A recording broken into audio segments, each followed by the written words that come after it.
முருகன் மாநாட்டில பாஜகவை சேர்ந்த தலைவர்கள் ஒரு குறும்படம் வெளியிடுகிறார்கள்.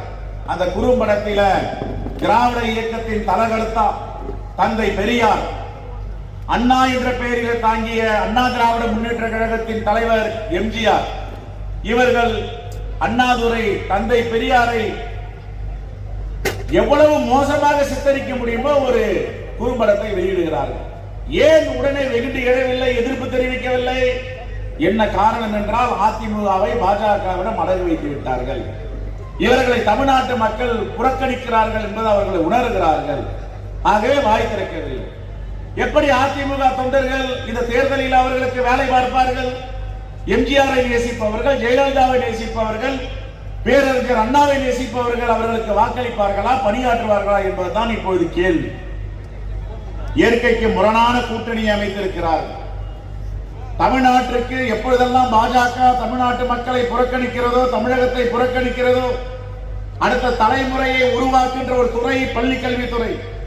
பள்ளிக்கல்வித்துறைக்கு 2350 கோடி ரூபாய் தர மறுக்கிறார்கள். ஆனால் இருந்த போதும் பரவாயில்லை, பாஜக என்ன செய்தாலும் தமிழ்நாட்டு நலனை அவர்கள் புறக்கணித்தாலும் நாங்கள் அவரோடு தான் இருப்பேன் என்றால் இது என்ன அரசியல் கட்சி என்பதுதான் மக்கள் கேட்கின்ற கேள்வி. ஜிஎஸ்டி பணத்தை கொடுக்க மாட்டார்கள். பேரிடர் காலத்தில் வரலாறு காணாத காற்றாற்று வெள்ளம், பெருமழை, செங்கல்பட்டு மாவட்டம், காஞ்சிபுரம் மாவட்டம், திருவள்ளூர் மாவட்டம், சென்னை மாவட்டம், தூத்துக்குடி பாதிக்கு மேல் அழிந்து விட்டது. ஆனால் எந்த நிதியும் தரமாட்டோம் என்று பிடிவாதம் பிடிக்கிற பாஜகவோடு இவர்கள் கூட்டணி வைத்திருக்கிறார்.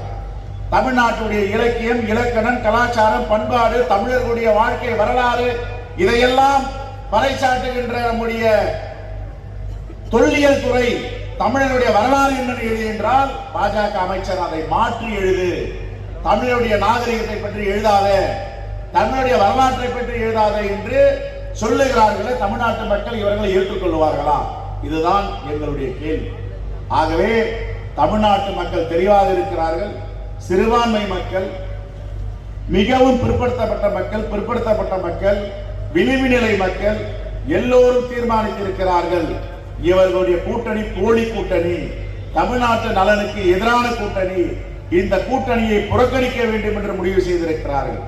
இந்தியா கூட்டணி 200 தொகுதிக்கு மேல் வென்று மீண்டும் ஆட்சி அமைக்கும் என்று மக்களுடைய கருத்தாக, என்னுடைய கருத்தாக இதை தெரிவிக்கிறேன்.